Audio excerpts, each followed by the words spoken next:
नमस्कार, मैं हूं संदीप चौधरी। आज सबसे बड़ा सवाल में हम बात चीन की ही करेंगे, लेकिन चीन तक महदूद नहीं रहने वाले हैं। मैं राष्ट्रीय सुरक्षा की बात करूंगा और उस पर हो रही राजनीति की बात। ये लगातार मैं कई शोज में ये बात कह चुका हूं, फिर दोहरा रहा हूं। हमारी एक ऑब्सेशन है, एक फितूर है, हमें एक बुरी आदत है हमारी, हर चीज पर राजनीति हावी हो जाती है। चीन आंखें तरे रहा है, 20 जवान हमारे शहीद हो गए, देश के लड़ते हुए अपनी जान दे दी।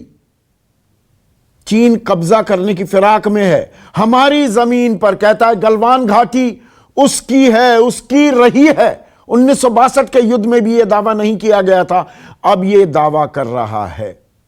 प्रधानमंत्री कहते हैं कि नहीं, चीन ने कोई कब्जा नहीं किया है, ना कोई हमारी जमीन में घुसा है, ना घुसा हुआ है, ना किसी पोस्ट पर किसी का कोई कब्जा है। लेकिन बाद में यह बात साफ की जाती है कि ये जो टिप्पणी, ये जो बयान प्रधानमंत्री मोदी ने दिया था, ये 15 और 16 की दरमियानी रात को जो हमला हुआ हमारे सैनिकों पर, उसकी तस्वीर हमें बता रही थी।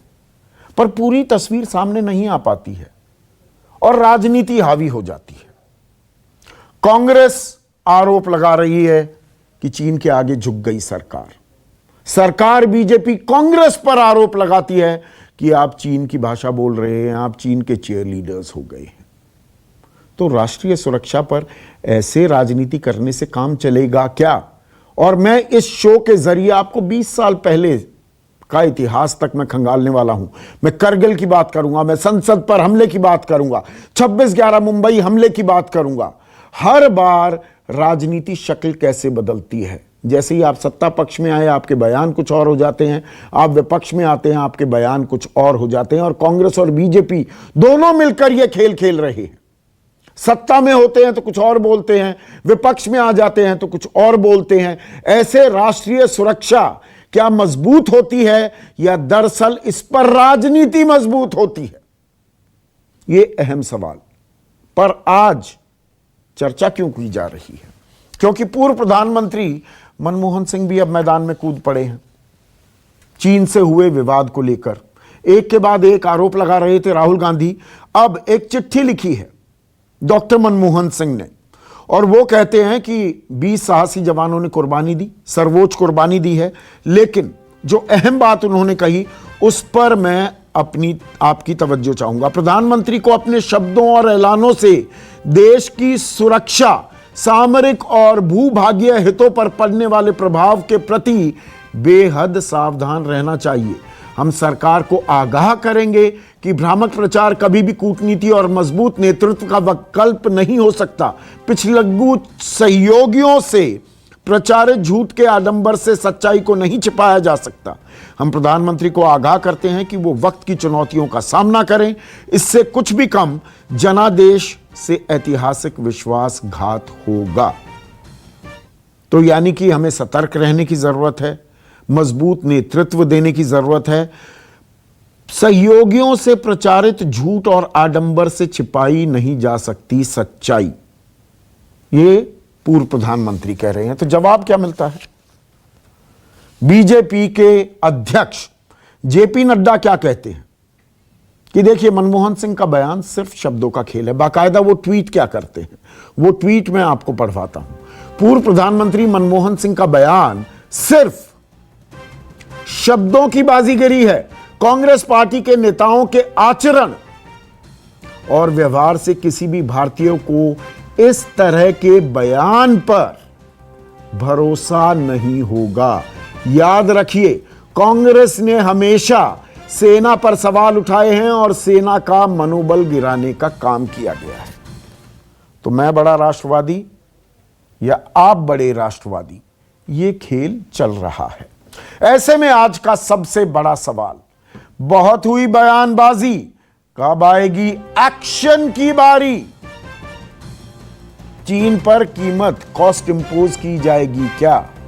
अभी जब हम बात कर रहे हैं तो बैठक चल रही है भारत और चीन के जनरल्स के बीच कि गलवान जैसी घटना फिर से ना हो, एलएसी पर तनाव कैसे कम हो, दोनों सेनाएं पीछे कैसे हटें। यह बातचीत चल रही है, इस पर भी मैं बात करूंगा। और दूसरा सवाल फिर से दिखाना चाहूंगा, राष्ट्रीय सुरक्षा इज इक्वल टू राष्ट्रीय राजनीति, मतलब राजनीति हावी हो जाती है, ये राजनीति से परे का विषय है। चर्चा में मेरे साथ बीजेपी के राष्ट्रीय प्रवक्ता जफर इस्लाम, कांग्रेस के राष्ट्रीय प्रवक्ता अखिलेश प्रताप सिंह, सीपीएम के नेता डॉक्टर फवाद हलीम, मेरे साथ रोबेंद्र सचदेव विदेश मामलों के जानकार जुड़ चुके हैं, और साथ ही साथ अजय आलोक, जेडीयू अहम घटक है मोदी सरकार की, उनके युवा चेहरा और उनके प्रवक्ता भी पटना से मेरे साथ जुड़ने वाले हैं। और मेरा सवाल बड़ा सीधा, जफर इस्लाम, बयानबाजी ही होती रहेगी। पूर्व प्रधानमंत्री अगर यह कह रहे हैं कि देश की सुरक्षा, सामरिक और भूभाग्य हितों पर पड़ने वाले प्रभाव के प्रति हमें बेहद सावधान रहना चाहिए, तो शब्दों का खेल क्यों बता दिया जाता है? राष्ट्रीय सुरक्षा क्या राष्ट्रीय मुद्दा नहीं है? सबकी राय नहीं लेनी चाहिए क्या?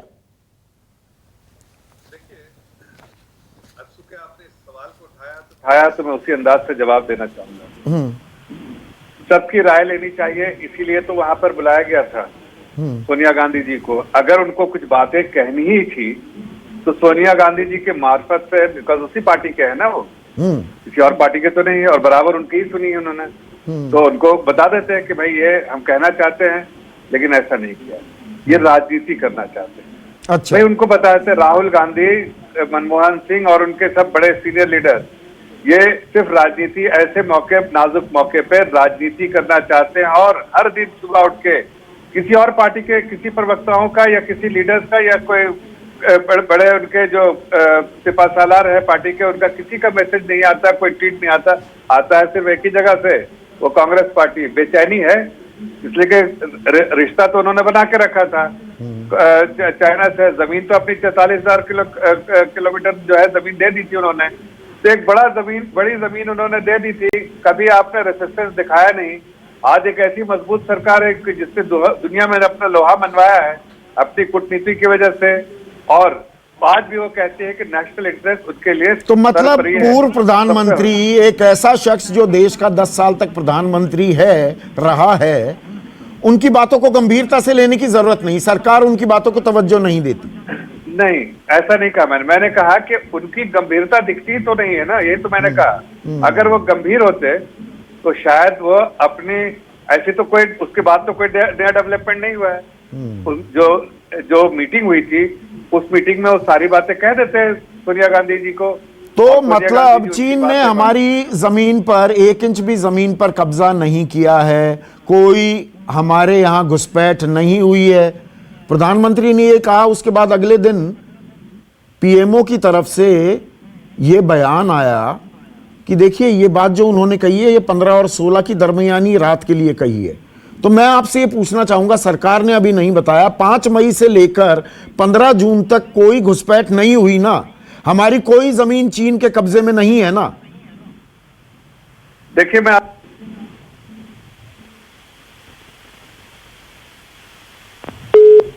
जफर, आपकी आवाज कहीं बीच में कट गई है, मैं दोबारा से मिलवा रहा हूं आपका फोन, क्योंकि यह सवाल बहुत अहम है, बहुत महत्वपूर्ण है। अजय आलोक, बीच में अगर आप जवाब देना चाहें, मैं यही सवाल फिर से जफर इस्लाम से पूछना चाहूंगा। प्रधानमंत्री ने जो कहा वो 15 और 16 की दरमियानी रात का था जो सूरत हाल थी, तो 5 मई से 15 जून तक कोई जमीन पर कब्जा नहीं हुआ है ना, कोई घुसपैठ नहीं की ना चीन ने, हम ये मानकर चलें? प्रधानमंत्री ने बहुत स्पष्ट शब्दों में कहा कि ना कोई हमारी जमीन पे घुसा है, ना हमारी किसी पोस्ट, ये 15 और 16 तारीख के लिए कहा, तो बिल्कुल देश को ये मानना चाहिए कि नहीं, ये 15-16 के लिए कहा आज, ये 5 मई की बात नहीं आई। 5 मई से 15 जून 14 दिन 40 दिन में क्या हुआ इसके बारे में नहीं बोला गया है अभी। जब उन्होंने साफ कहा कि कोई घुसपैठ नहीं हुई है, कोई हमारी जमीन उनके पास नहीं गई है, तो उनको ना मानने का क्या कारण है, जरा आप बता। तो 15-16 तारीख को नहीं गई, उससे पहले भी नहीं गई, तो ये शहादत की नौबत क्यों आ गई? शहादत की नौबत इसलिए आई क्योंकि एलएसी का जो परसेप्शन है फिंगर 4 से फिंगर 8 के बीच में, इसमें हमेशा दोनों पक्ष, चाहे भारत हो चाहे चीन हो, दोनों पक्ष कभी कभी हमेशा एंक्रोचमेंट करते हैं, जिसमें हमेशा झड़पें होती हैं। तो चाहे मतलब यहाँ इस हो, बार भी चाहे नाथुला एंक्रोचमेंट हो, हुई चाहे है? अरुणाचल हो, चाहे डोकलाम, एंक्रोचमेंट करने की कोशिश की, उसी में हमारे जवानों ने उन्हें वापस खदेड़ दिया और उसी में उनकी शहादत हुई। ये बिल्कुल स्पष्ट है। ठीक है, और ये मैं एक पूरा मिनट, देश मानता मेरे है, साथ लेकिन एक मिनट, समस्या ये एक है मिनट, कि कुछ अजय, लोग नहीं जफर मानते, तो इस्लाम उनका क्या? जुड़ गए हैं। एक मिनट, जफर इस्लाम, मेरा सवाल बड़ा सीधा। तो 5 मई से 15 जून तक कोई घुसपैठ या कोई कब्जा नहीं हुआ ना? प्रधानमंत्री ने जो बयान दिया है वो 15 और 16 जून की दरमियानी रात का बयान था। ये अगले दिन पीएमओ ने साफ कर दिया।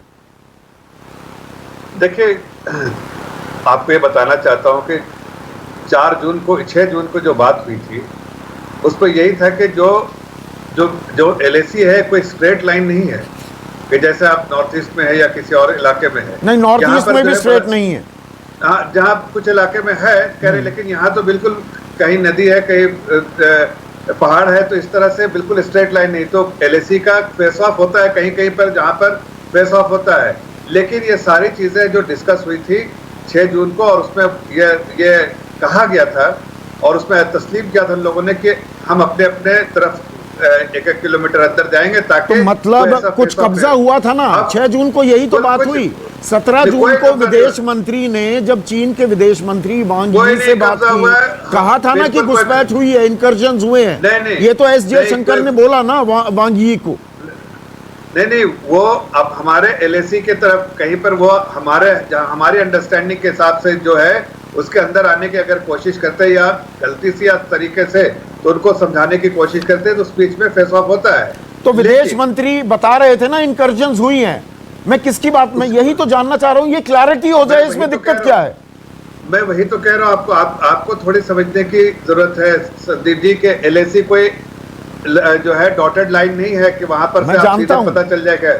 तो अगर कहीं ऐसा हो जहां हमारी समझ से ये एलएसी है और एक अंडरस्टैंडिंग है, अगर वहां पर वो है तो हम उनको पीछे हटने के लिए बराबर का, अगर वहां पर तो मतलब आप ये कह रहे हैं जफर इस्लाम, मैं 3 इलाकों के पॉइंटेड नाम ले रहा हूं। गलवान घाटी में पेट्रोलिंग पॉइंट 14, जहां पर ये हमला किया, मैं हमला कहता हूं, चीन ने हमला किया, झड़प कह रहे हैं बहुत सारे चैनल, मैं झड़प नहीं मानता, हमारे 20 जवान शहीद हुए।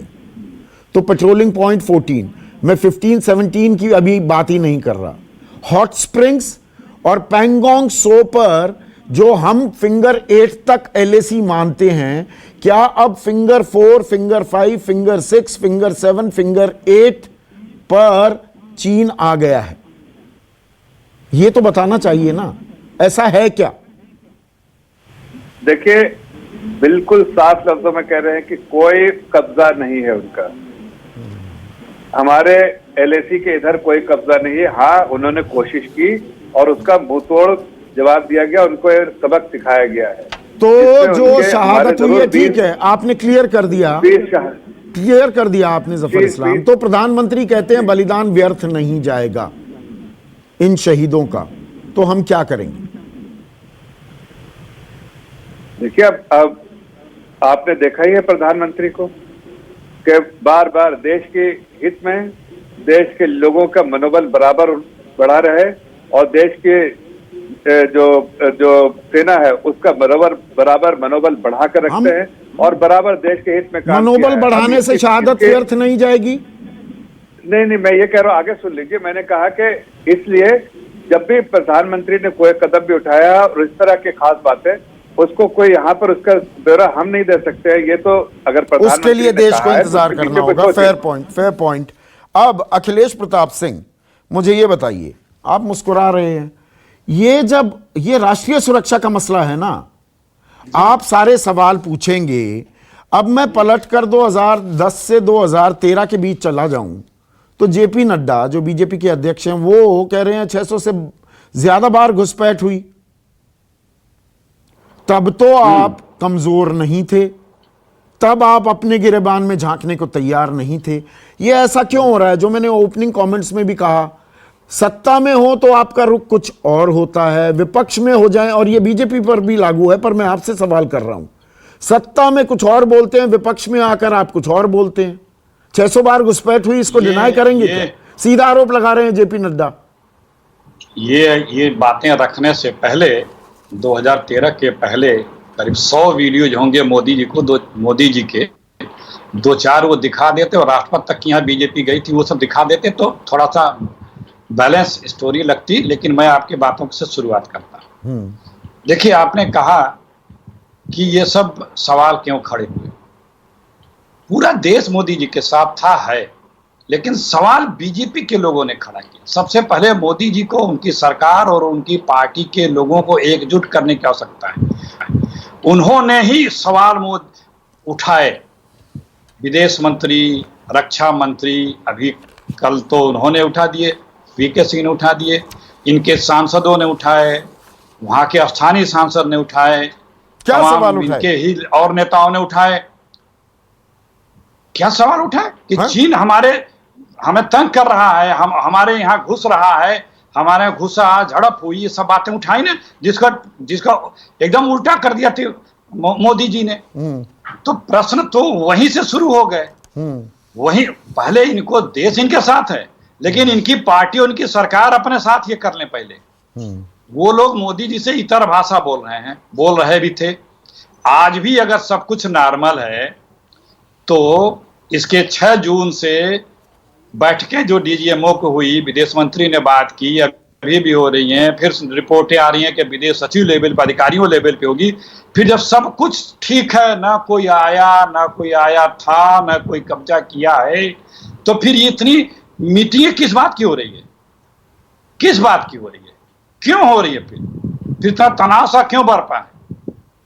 तो ये तो खुद बयां कर रहा है कि मोदी जी सच्चाई नहीं बता रहे हैं, छुपा रहे हैं। और सच अगर कुछ भी हो, अगर आप सच्चाई नहीं बताएंगे तो पूरी दुनिया में हम चीन को घेरेंगे कैसे?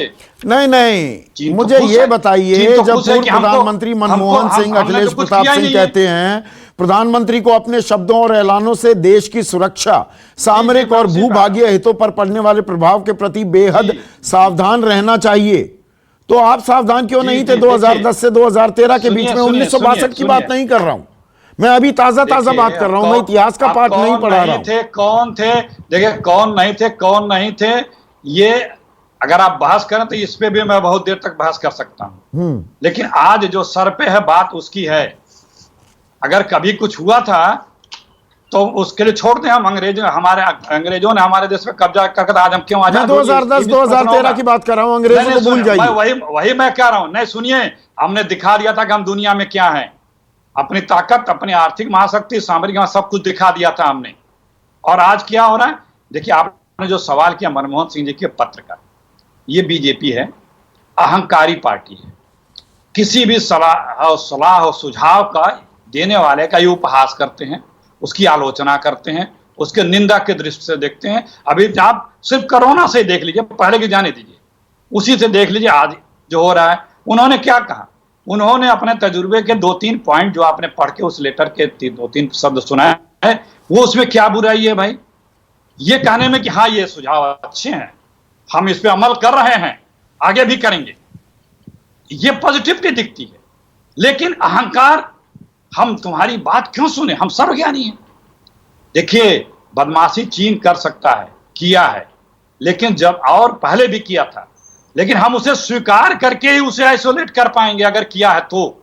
ये अहम बात बोले ना, यहां पर आपने स्वीकारा कि स्वीकारना पड़ेगा, आपने भी स्वीकारा था। तो अजय आलोक, यहां पर राष्ट्रीय सुरक्षा की बात है तो एकजुट होना पड़ेगा ना, पहले तो हम स्वीकारेंगे।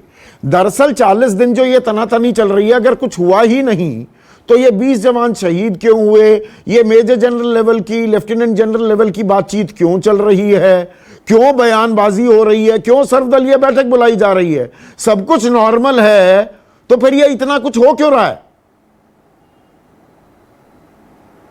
सब कुछ नॉर्मल नहीं है।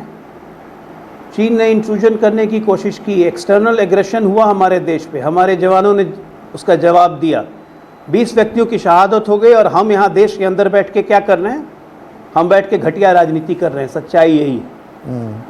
ये नौबत नहीं, ये भी एक घटिया राजनीति है। इस शब्द पर 1 मिनट, अजय 1 सेकंड के लिए फिर बात जारी रखिएगा। आपने घटिया राजनीति शब्द कहा है, इसे आप मेंटेन रखना, क्योंकि अब से लगभग 10 मिनट बाद मैं पूरी राजनीतिक जमात का कच्चा चिट्ठा खोलने वाला हूं। कि ये घटिया राजनीति कैसे होती है। मैं करगिल की बात करूंगा, मैं 2001 के संसद पर हमले की बात करूंगा, 26/11 की बात करूंगा, मैं बहुत बातें करने वाला हूं आज। आप बात जारी रखिए। बिल्कुल करिएगा। अब राष्ट्रीय सुरक्षा की आप बात कर रहे हैं, तो आज ये नौबत क्यों आई? जहां पे 13 नवंबर 2013 को देश के रक्षा मंत्री ने संसद में जहां पे खड़े होकर बोला कि देश के आज़ाद होने के बाद अगले 50 वर्षों तक यही पॉलिसी थी कि बॉर्डर को हम लोग डेवलप नहीं करेंगे, unless developed border is more secured, ये उनके शब्द थे माननीय के एंटनी के। तो जहां पे रक्षा मंत्री की ये सोच हो, जिस सरकार की ये सोच हो कि हमें बॉर्डर इंफ्रास्ट्रक्चर डेवलप ही नहीं करना है, तो स्वाभाविक है आपको बॉर्डर की कितनी चिंता है, ये तो आप संसद में बोल चुके हैं। अब आप कहते हैं कि आपकी बात क्यों नहीं सुने? आपकी बात इसलिए नहीं सुनी क्योंकि आपने बॉर्डर मोदी सरकार ने पिछले 6 वर्षों में बॉर्डर डेवलप किया है। मेरे शो में फैक्चुअल बातें कीजिए। मतलब बॉर्डर की डेवलपमेंट नहीं हो रही थी, जिस सड़क पर सारी लड़ाई हुई है ना, अब मैं मूल पे आ जाता हूं। DSDBO जो सड़क है ना, दारबुक शो, 6 वर्षों में बॉर्डर की, ये तो आप मानेंगे ना? अरे सुन तो लीजिए, अगर मैं गलत हूं तो प्लीज करेक्ट मी, अगर मैं गलत हूं तो प्लीज करेक्ट मी। जो DSDBO सड़क है, जिस पर पूरा झगड़ा है कि ये भारत वाले सड़क कैसे बनाने लगे, उन्होंने G219 सड़क बना ली थी, शिनजियांग से तिब्बत अक्साई चिन पर वो कब्जा करे बैठे हैं, हमने सड़क बनाई। ये सड़क कब से बनी हुई है? 17 साल हो गए जब से इसका काम शुरू हुआ, 17 साल।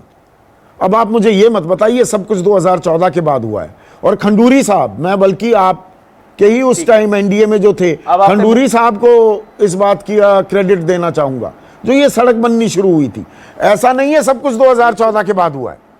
ठीक है, हाँ ठीक है। अब आप मेरी बात तो सुनिए। सुन रहा हूं ना। आपने खुद ही कहा कि 17 वर्ष लग गए सड़क बनने में। हाँ, 17 वर्ष लग गए सड़क बनने में। सड़क बनने में समय कितना लगना चाहिए था? 2 से 3 वर्ष।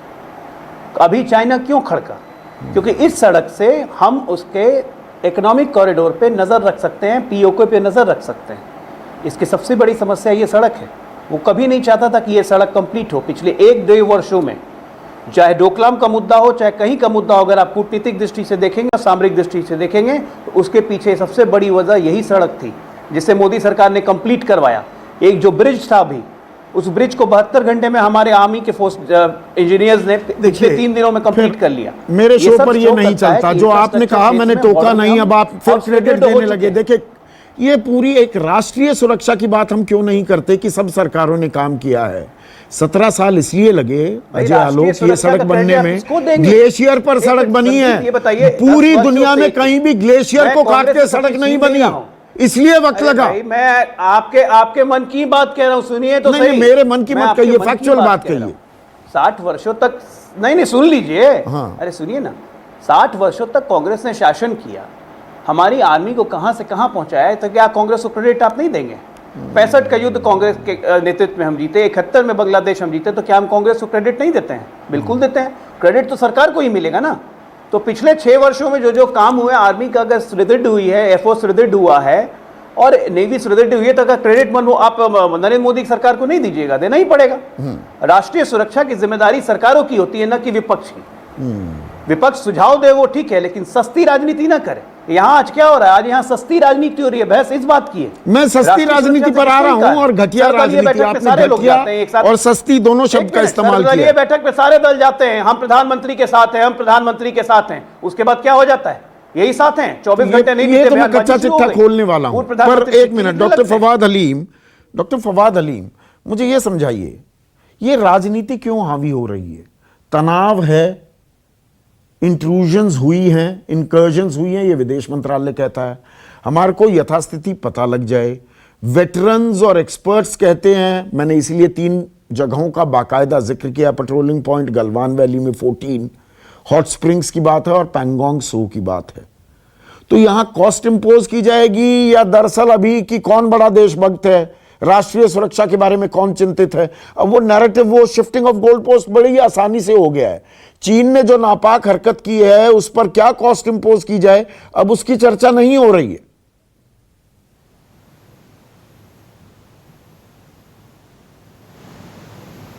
और सबके प्रयोग किए हैं वो बहुत ही अहम है।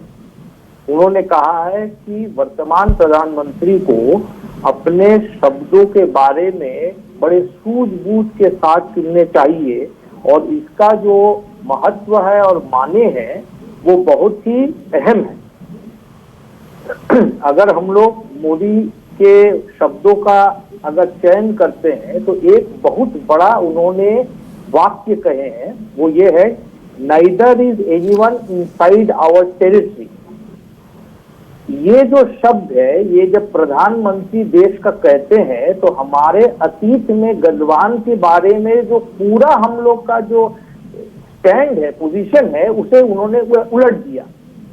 हिंदुस्तान का जो छवि है, हिंदुस्तान का जो मानचित्र है, उसमें लद्दाख में पूरे गलवान इलाके पर हमारा जो दावा है, उस दावा को प्रधानमंत्री नरेंद्र मोदी ने उल्टा दिया जब उन्होंने कहा कि अभी जो एलओसी है वो एलओसी के अंदर का टेरिटरी हमारा है, एलएसी के अंदर जो हमारा टेरिटरी वो हमारा है, बाकी हमारा नहीं है। मैं समझता हूं कि ये मोदी ने पूरा देश को एकदम पूरे तरीके से बिट्रे किया है ये शब्दों को इस्तेमाल करके, और इसके बारे में मनमोहन सिंह जी कह रहे हैं कि अगर देश का प्रधानमंत्री इस तरीके से शब्द प्रयोग करे तो बाद में हमारे जो बाकी मुल्क के लोग, विशेष करके चीन, ये शब्दों को इस्तेमाल कर सक रहे हैं। तो मैं समझ रहा हूँ एक बड़े भाई के हैसियत से, एक गार्जियन के हैसियत से, कई दिनों तक प्रधानमंत्री पद को संभाले हुए मनमोहन सिंह जी राजनीति से ऊपर उठ करके वर्तमान प्रधानमंत्री को ये मशवरा दे रहे हैं कि जहां पर हमारे 20 जवान शहीद हो गए हैं, एक कमांडिंग ऑफिसर बिहार रेजिमेंट का अपने प्राण न्यौछावर कर दिए हैं, अपने जिंदगी का सर्वोच्च बलिदान दे चुके हैं, वहां पर आप इस तरीके से शब्द प्रयोग करें तो हमारा जो अवस्थान है हिंदुस्तान का वो कमजोर पड़ जाएगी। ठीक है, एक मिनट डॉक्टर फवाद, आपने बिल्कुल सही बात की है, मुद्दे की बात जिस पर ये राजनीति हो रही है। मैं एक्सपर्ट की राय लेना चाहूंगा। रुबिंद्र सचदेव, शब्दों की जो बात हो रही है और पूर्व प्रधानमंत्री मौजूदा प्रधानमंत्री को ताकीद कर रहे हैं, नसीहत दे रहे हैं, शब्द सोच समझकर आप चुनिए। और डॉक्टर फवाद हलीम कह रहे हैं कि देखिए, गलवान घाटी को कह रहा है चीन की हमारा है। 1962 में भी ये दावा नहीं किया गया था और ये मैं दर्शकों को जानकारी दे चुका हूं। गुलाम रसूल गलवान भारतीय थे, पर्वतारोही थे, गाइड करते थे, और इस पूरे इलाके में जितने भी दर्रे हैं, जितने भी ग्लेशियर्स हैं, पासेस हैं, उन सब के नाम अंग्रेजों पर हैं। ये इकलौती ऐसी घाटी है जिसको भारतीय के नाम पर रखा गया। अब उसे चीन कह रहा है हमारा है, और प्रधानमंत्री को बयान को जोड़कर अब कांग्रेस और डॉक्टर फवाद हलीम भी ये कह रहे हैं कि हमने दरअसल चीन की पोजीशन को और मजबूत कर दिया। क्या ये हकीकत है या ये राजनीति है? ये कॉम्प्लिकेटेड है। मेरे विचार से 2-3 चीजें हैं। एक तो यस, डेफिनेटली जो डॉक्टर मनमोहन सिंह कह रहे हैं वो बात बिल्कुल सही कह रहे हैं कि जो भी लीडर है उसको रिस्पॉन्सिबल और बड़ी कैलकुलेट और वजन दे करके एक एक शब्द इस्तेमाल करना चाहिए। प्राइम मिनिस्टर मोदी ने भी आई थिंक बहुत ही केयरफुली अपनी बात कही है। By the way, I think हुआ क्या है इसमें, एक जो गैप आ रहा है समझ में, शायद ये है कि जो लाइन ऑफ एक्चुअल कंट्रोल है वो एक, जो मेरे से पहले एक स्पीकर कह रहे थे, एक लाइन, मतलब कि एक लाइन ऐसी नहीं है कि उसके एक इंच तरफ चाइना। हमारे तो नक्शे एक्सचेंज नहीं हुए रविंद्र बाबू आज तक कि हम एलएसी किसे मानते हैं और चीन किसे मानता है, इस पर कोई सहमति नहीं है। बिल्कुल, एग्जैक्टली। तो मैं एक पॉइंट कहना चाह रहा हूं, तो ये जो लाइन ऑफ एक्चुअल कंट्रोल है ना, ये एक्चुअली काफी वाइड एरिया भी है। कई कई जगहों में, कहीं पे 1 kilometre, 2 kilometre, 3 kilometre no man's land. अब इसी लाइन ऑफ एक्चुअल कंट्रोल में ये आप मान लीजिए एक थिक बॉर्डर है। इसमें हम समझते हैं कि आधा हमारी तरफ वाला अल्टीमेटली हमारी टेरिटरी होगी, और चाइना समझता है कि आधा उसका तो है ही, प्लस इस तरफ भी कुछ आ जाएगा।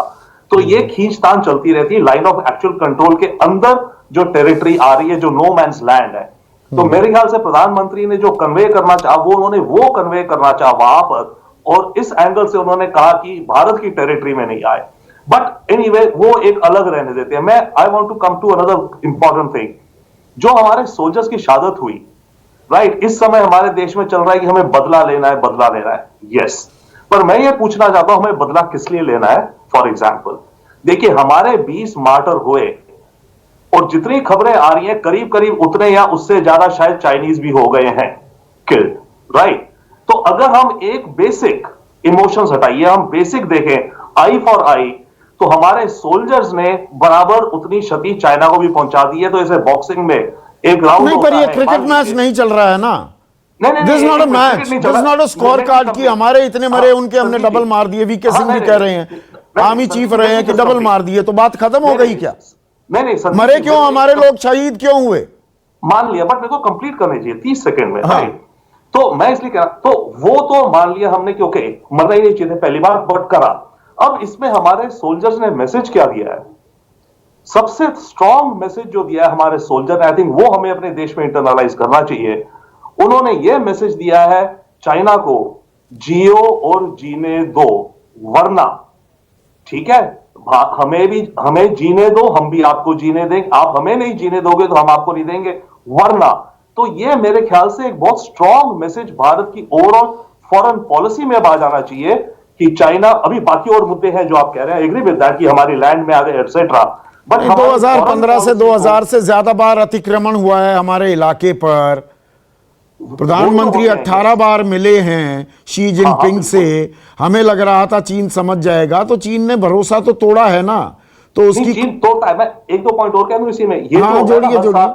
श्योर, हर साल एग्री 100-200 इंसिडेंट्स होते हैं, पर ये थोड़े छोटे वाले होते हैं।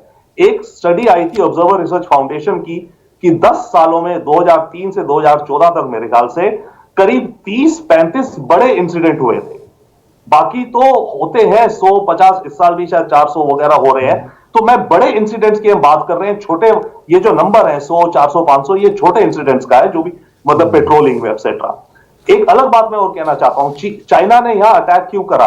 देखिए, चाइना इस समय भारत को एक मैसेज देना चाह रहा था, तो हमने मिसरीड किया ना रविंद्र सचदेव। मैं ये बात कह रहा हूं, देखिए ये हमें मानना होगा कि हमने मिसरीड किया है, हमने भरोसा किया। 62 की बात होती है कि भरोसा तोड़ दिया था, और देखिए क्या किया चीन ने, तो 2020 में भी वही हुआ है। अब मैं असल मुद्दे पर, एक और अहम मुद्दे पर आ रहा हूं। जफर इस्लाम और अखिलेश प्रताप सिंह पहले स्क्रीन पर।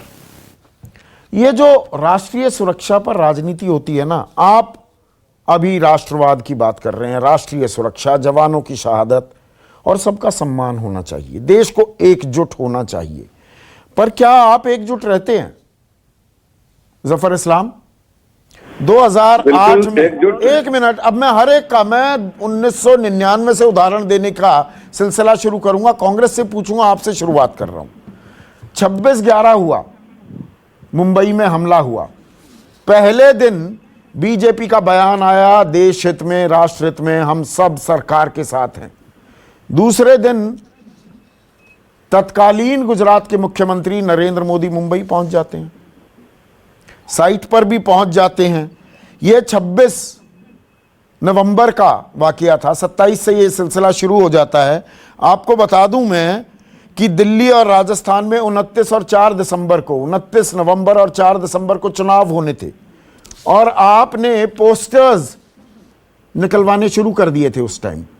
पोस्टर पर क्या लिखा गया था यह बताऊं मैं आपको? Brutal terror strikes at will, weak government unwilling and incapable, fight terror, vote BJP. कमजोर सरकार है ये, आतंकवाद से लड़ना है तो बीजेपी को वोट करो। वहां राजनीति हो रही थी, राष्ट्रवाद हो रहा था, राष्ट्रीय सुरक्षा हो रही थी। अब मैं जवाब दे दूं? बिल्कुल। देखिए संदीप जी, आज अगर जो कहते हैं ना, इंग्लिश में कहावत है मैन ऑन द स्ट्रीट, आप किसी से भी एक चलते फिरते आदमी से पूछिएगा, देश की नेशनल सिक्योरिटी का जो मजबूती से अगर किसी ने रखा है देश के लोगों के सामने और दुनिया के सामने, तो ये इस सरकार ने गिव टू यू। आज पर उस टाइम राष्ट्रीय सुरक्षा जरूरी नहीं थी, उस टाइम राजनीति जरूरी थी। पुलवामा पर हमला होगा तो राष्ट्रीय सुरक्षा की दुहाई दी जाएगी। मैं यही तो पूछ रहा हूं। सुन लीजिए, मैं सुन तो लीजिए। देखिए, टेररिज्म से फाइट करने का एक विल होना चाहिए, और वो विलिंगनेस जो है कहीं ना कहीं मिसिंग था कांग्रेस पार्टी में, इसीलिए मतलब आप विपक्ष में होंगे तो राजनीति करेंगे, सत्ता पक्ष में आएंगे तो राष्ट्रवाद और सैनिकों की शहादत की दुहाई देंगे, यही कह रहे हैं ना आप? इसे करेक्ट मान रहे हैं, राजनीति नहीं मान रहे? नहीं, मैं ये कह रहा हूं कि देश अगर किसी चीज से जूझ रहा है, और वो उस वक्त जूझ रहा था सबसे ज्यादा जो है वो टेररिज्म। नहीं, आज कह रहे हैं राजनीति मत करो, तो आप 26/11 के बाद राजनीति नहीं कर रहे थे क्या? मेरा सवाल ये है, आप समझ रहे हैं मैं क्या पूछ रहा हूं? नहीं, राजनीति नहीं कर रहे थे, देश की जनता को ये बताने की कोशिश कर रहे थे कि देखो एक विकल्प है जो। तो आज अगर कांग्रेस कर रही है तो फिर क्यों आपको दिक्कत होती है? कांग्रेस नहीं बताएगी आपकी कमजोरियां? नहीं, कांग्रेस से कमजोर, देखिए मैंने कहा कि अगर वो उनको लगता है कि वो टेररिज्म से लड़े तो कहे भाई कि हाँ टेररिज्म से हम लड़ना चाहते हैं, लेकिन उनका इतिहास तो सबके सामने है ना, वो कहने के लायक नहीं है। ठीक है, वो कह सके। अब मैं सभी का कच्चा चिट्ठा खोल रहा हूं। अब अखिलेश प्रताप सिंह, करगिल युद्ध से लेकर कि अरे आपने तो बड़ी लाहौर की यात्रा कराई, ये देखिए करगिल हो गया, संसद पर ये हमला कैसे हुआ, कंदाहर क्यों ले गए? दिग्विजय सिंह कहते हैं कि भाई has the BJP not compromised with terrorist after the hijack of Indian airplane to Kandahar, who release the dreaded terrorist? जबकि आप हकीकत जानते हैं कि तत्कालीन प्रधानमंत्री अटल बिहारी वाजपेयी के घर के बाहर लोगों ने इतना लंबा जुलूस और प्रदर्शन कर दिया कि छोड़िए आतंकवादियों को, छोड़िए हमारे रिश्तेदारों को जो IC 184 पर सवार हैं, उनको महफूज घर लेकर आइए। आप ये राजनीति जानते थे।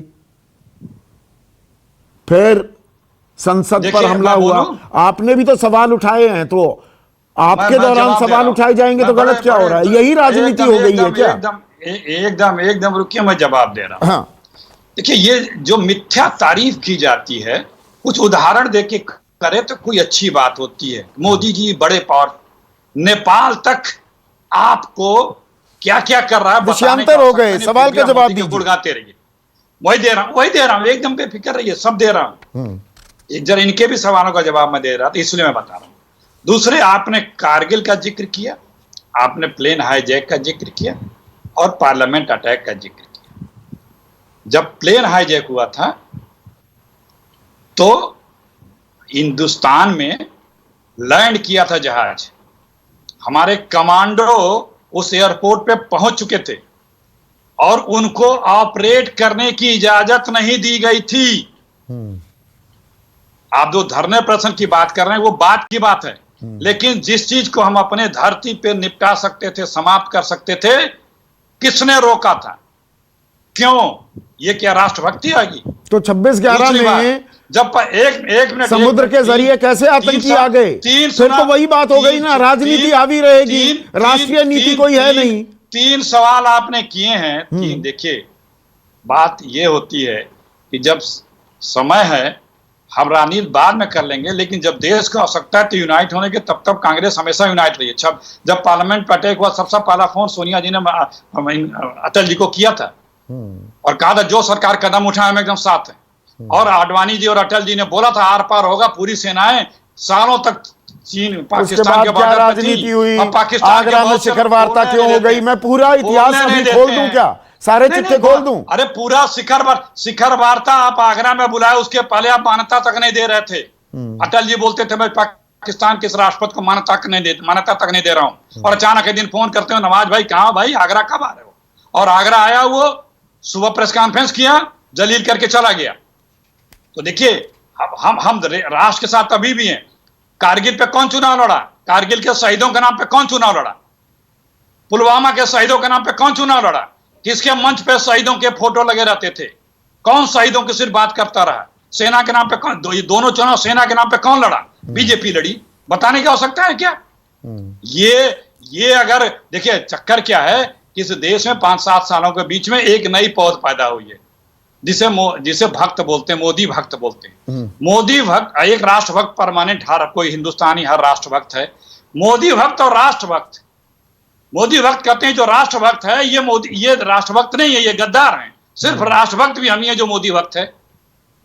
तो ये जो डिफरेंस जो शुरू हुआ ना, ये मोदी भक्त ही बताएंगे कि जो मोदी भक्त नहीं है वो राष्ट्रभक्त नहीं। पीछे चला जाऊंगा, फिर मैं थोड़ा और पीछे चला जाऊंगा। 71 में बांग्लादेश बना दिया आपने, पाकिस्तान को हरा दिया, तो चुनाव किस बात पर लड़ा गया था? तो इसे छोड़िए, जिन बातों का आप मोदी पर आरोप लगाते हैं, इंदिरा गांधी के पूरे फिर कार्यकाल की समीक्षा करनी पड़ जाएगी, चर्चा करनी पड़ जाएगी। लेकिन अजय आलोक, मेरा पॉइंट ये था, मैंने दोनों तरफ यही सवाल इसीलिए पूछे, और जानबूझकर मैं ये तमाम वाकये और बड़े इंसिडेंट लेकर आया हूं। आपने सस्ती और घटिया राजनीति, ये 2 शब्द इस्तेमाल किए। यही है ना, राष्ट्रीय सुरक्षा से किसी को नहीं लेना देना, साथ मिलकर नहीं चलना है। दिक्कतें क्या हुई वो उसका खुलकर इजहार नहीं करना, एक्शन क्या लेंगे इस पर बात नहीं करेंगे। राजनीतिक नफा नुकसान हावी हो जाता है जब भी देश पर कोई आपदा विपदा आती है। मैं अखिलेश जी की बात सुन रहा था, उन्होंने कहा कि प्लेन को उड़ने नहीं दिया गया, रोका नहीं गया। IC-814 हाईजैकिंग की बात कर रहे थे, चलिए इनकी बात मान लेते हैं। मुझे आज एक बात बताइए, आप नरेंद्र मोदी का आकलन कैसे करेंगे अगर आज चाइना से वॉर हो जाएगा और नरेंद्र मोदी जी एयरफोर्स को आदेश देंगे कि एयरफोर्स अटैक नहीं करेगी, तो आप क्या कहेंगे? नरेंद्र मोदी जी ने अच्छा किया या गलत किया? क्या कहेंगे आप संदीप जी? ऐसे बताइए बताइए, आगे डेंजी बताइए। केल्मर थे, डेंजी केल्मर थे एयरफोर्स चीफ हमारे 1962 के। उन्हीं का एक बयान आपको सुना रहा हूं और आपके दर्शकों को भी सुनना चाहिए, सुनिए जरा। इतिहास का ज्ञान फिर से देने लगे, वर्तमान में बात नहीं करेंगे, जो सवाल था उसको घुमा दिया आपने। इतिहास का नहीं, सच्चाई ये सुना इतना रहा हूं, क्या सुनिए मुझे बता रहे हैं? हेंडरसन ब्रुक्स रिपोर्ट जो 1962 में हार क्यों हुई, वो रिपोर्ट आज तक क्लासिफाइड क्यों है? अब तो आपकी सरकार है ना, उसको पब्लिश कर दीजिए। क्या क्या चूक हुई, क्या क्या भयंकर गलतियां हुई, वो क्लासिफाइड क्यों है? ऐसा है कि सब चीज निकलेगा। हाँ गड़े मुर्दे हमेशा उखड़ेंगे, हाँ, और राजनीति में गड़े मुर्दों को उखाड़ा ही जाता है। आज देश को यह बताने की जरूरत है कि आपकी सरकार ने क्यों ऐसा काम किया कि हमारे बॉर्डर डेवलप नहीं हुआ, इंफ्रास्ट्रक्चर डेवलप नहीं हुआ, LAC क्लियर नहीं हुआ। 2013 तक चीन बार बार इंट्रूजन करते रहा, क्यों नहीं? आप मेरे सवाल को डक क्यों कर रहे हैं? आप ही ने शब्द इस्तेमाल किए, सस्ती राजनीति है, घटिया चाहे वो राजनीति डोकलाम हो, है। चाहे लिपचुंग वैली हो, चाहे कहीं हो, चाहे आपने IC-814 का जिक्र एक कर मिनट, दिया, हम राष्ट्रीय जो सुरक्षा- 26/11 की बात है। पहले दिन आप देश के साथ थे, अगले दिन पोस्टर से पाट दिया आपने दिल्ली को, क्योंकि वहां चुनाव हो रहे थे और राजस्थान में चुनाव हो रहे थे, तो आपने कमजोर सरकार का आरोप लगा दिया। आप एक बार बताइए मुझे, तो वो राजनीति अच्छा, ठीक है, नहीं ठीक है। थी। संदीप जी आपकी बात मान ली मैंने, आप मुझे एक बार ठीक मैं आपकी बात का जवाब देता हूं। ये बताइए मुझे, बाटला हाउस एनकाउंटर के बाद टेररिस्ट लोग का इनकाउंटर जिन दिल्ली पुलिस ने किया था, उसको देख के मैडम की आंख में आंसू आ गए, वो रोने लगी। इसको आप टेररिस्ट सिंपैथाइजर नहीं कहिएगा? तो आपने कहा ना, जनता को आपने वो राजनीति की ना, मैं यही तो कह रहा हूँ, राजनीति हावी हो जाती है क्या? यही तो पूछ रहा हूँ। नहीं तो ये राजनीति हो गई। हाँ, अगर आप टेररिस्ट से सॉफ्ट हैं, नहीं, अगर आप टेररिज्म पे सॉफ्ट हैं, तो ये बात बताना देश को एक नहीं, विपक्ष होने के टेररिज्म नाते पर हमारा सॉफ्ट की कर्तव्य बात नहीं है। मैं अगर ये हम कह रहा हूँ टेररिज्म टेररिज्म को पे लेकर सॉफ्ट हैं, ही मुझे ये अगर हम बताइए पाकिस्तान अजय पे सॉफ्ट आलोक, हैं, अगर हम चाइना ये पे सॉफ्ट DSP हैं, देवेंद्र कांग्रेस पार्टी बताए जाके सबको। सिंह, ये DSP देवेंद्र सिंह पिछले साल गिरफ्तार हुआ था, एक मामले में तो बेल भी मिल गई। एक मिनट, चार्जशीट क्योंकि दाखिल नहीं हुई, आज तक पुलवामा का हमें सच नहीं पता लग पाया। मेरा सवाल यह है, राष्ट्रीय सुरक्षा पर राष्ट्रीय राजनीति क्यों? हम सारे एक साथ क्यों नहीं हो जाते? सवाल यह है। ये सवाल तो आपको कांग्रेस पार्टी से पूछना चाहिए। मैं सबसे पूछ रहा हूं। ये सवाल कांग्रेस पार्टी से पूछना चाहिए। अटल बिहारी वाजपेयी ने तो दुर्गा तक का खिताब दिया था इंदिरा गांधी को। नहीं दिया था, उन्होंने खुद मना किया है। तो क्या बात कर ऑन रिकॉर्ड उन्होंने मना किया है। मैं दिखा दूंगा, मैं लिंक भेज दूंगा, उनके इंटरव्यू का लिंक भेज दूंगा कि मैंने ऐसा कभी नहीं कहा। दूसरी बात, हाँ। दूसरी बात मैं कह रहा हूं, आपको याद होगा बोधगया ब्लास्ट बिहार चुनाव के पहले, लोग 2014 के पहले हुआ था, 2013 में बोलते हम रह गए कि NIA इंक्वायरी इसकी करवाई है, यूपीए ने नहीं की। क्यों? हम तो अलायंस में आ गए थे यूपीए के साथ, तब भी नहीं हुई। 14 में आने के बाद, मोदी सरकार आने के बाद NIA की इंक्वायरी शुरू हुई। क्यों? क्या मतलब था ये? तो वो उन्हीं के साथ रह गए थे उस वक्त। हाँ, चलिए वो लंबी राजनीतिक बहस हो जाएगी। एक मिनट, फवाद हलीम, मतलब राष्ट्रीय राजनीति, राष्ट्रीय सुरक्षा राष्ट्रीय राजनीति का मुद्दा क्यों बन जाता है? राष्ट्रीय सुरक्षा पर एक आम सहमति क्यों नहीं रहती हमारी, क्यों नहीं बन पाती है? देखिए, सर्वप्रथम राष्ट्रीय सुरक्षा की चर्चा अगर राष्ट्रीय सुरक्षा के संदर्भ में सीमित रहे तो फिर उसमें राजनीति करने का मौका कम होता है। राजनीति करने का मौका ज्यादातर जो लोग सत्ता में रहते हैं वो लोग इसको इस्तेमाल करने जब शुरू करते हैं तो जाहिर सी बात है कि राजनीतिकरण होनी है। तो आपने पहला राजनीतिक जो कदम जो सरकार के पक्ष से ली गई थी, वो राजनाथ सिंह ने 4 जून को बयान देके कहा था कि कई लोग चीनी सेना हमारे यहाँ पर पहुंच गए हैं, वो LAC पार कर चुके हैं, ये उनका बयान है। फिर उसके बाद 18 या 17 जून को मिनिस्ट्री ऑफ एक्सटर्नल अफेयर्स कहती है कि ये जो गलवान वैली का जो सोवरेनिटी है ये हमेशा हमारा रहा है। और फिर उसके ऊपर में राजनीति प्रधानमंत्री कर देते हैं ये कह करके कि ना कोई आया है, ना कोई हमारी पोस्ट दखल करके बैठी है, हमारी जो जगह है वो सुरक्षित है।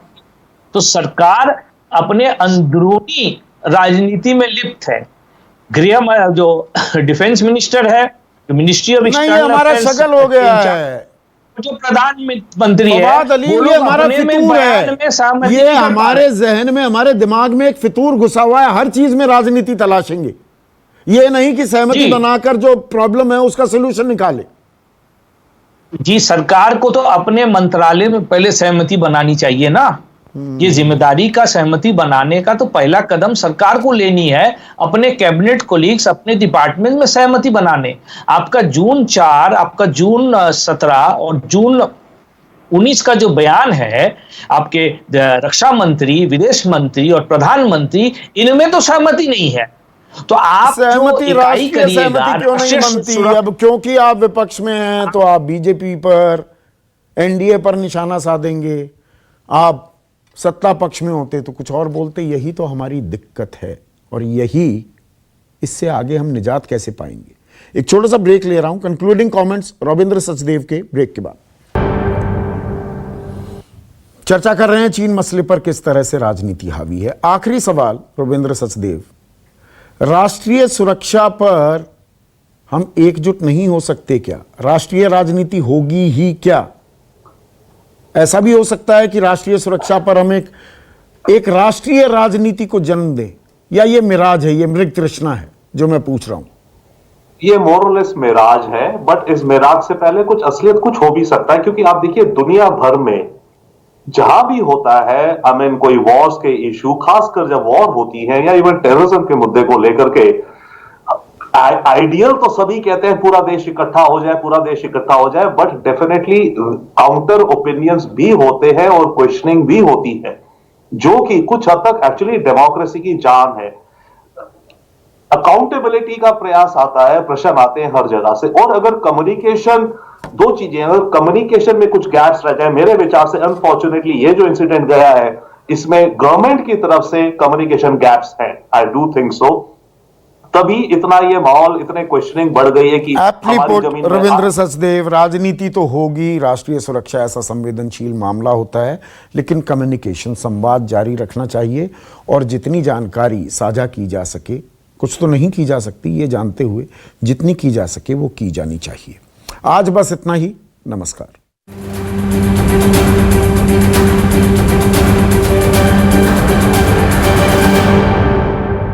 नमस्कार, मैं हूं मानक गुप्ता। अगर आपको हमारा ये वीडियो पसंद आया हो तो इसे लाइक और शेयर जरूर करें, और हां, हमें सब्सक्राइब और फॉलो करना ना भूलें ताकि आप देश और दुनिया की कोई खबर मिस ना करें। चाहे कोई ब्रेकिंग न्यूज हो या कोरोना वायरस से जुड़ी कोई भी अपडेट, पॉलिटिक्स हो या आपकी जेब से जुड़ी कोई खबर, इलेक्शन की कोई न्यूज हो, कोई कंट्रोवर्सी हो या फिर कोई वायरल वीडियो, सब कुछ मिलेगा न्यूज़ 24 पर। तो जुड़े रहिए हमारे साथ और देखते रहिए न्यूज़ 24।